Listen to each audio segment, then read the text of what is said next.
And he said, somebody could build like a scalable back end in the cloud, and then the front end just becomes a skin, and then it'll kill me. I said, well, couldn't you do that?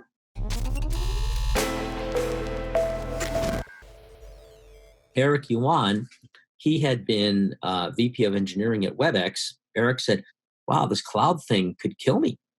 And I said, kill you? What do you mean? And he said, well, every time you come to webex.com, I have to figure out, are you a Mac? Are you a PC? What operating system do you have? Which browser are you using? Well, how much memory do you have? Which CPU generation?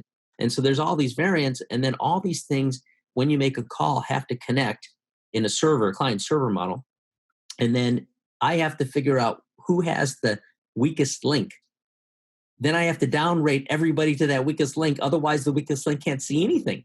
So I can always guarantee you the worst quality of the larger. And I said, wow, really? And he said, somebody could build like a scalable back end in the cloud, and then the front end just becomes a skin, and then it'll kill me.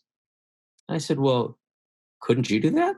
6 weeks later, he called me. And I said, Eric, are you starting a company? And he said, I think so. I said, well, I'm your backer. Come in. And so that was the start of Zoom. I couldn't believe it because I was so this is going to work. This is going to change the cost structure. It's going to simplify everything. But people were worried about how to get users. All the venture people that we contacted turned it down. I mean, and there was like a typical list of responses. Well, you mean you want to compete with Microsoft and Google and have free services? So I wrote a 4-page email that is now posted on the web somewhere that lays out exactly why they should fund it.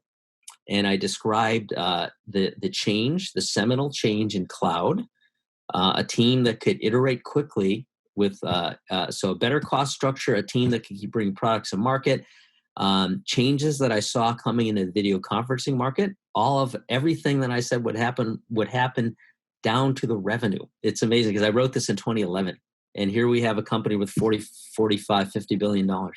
It's the only true cloud native infrastructure. Think about, how do you scale from 10 million users to 200 million users in 90 days?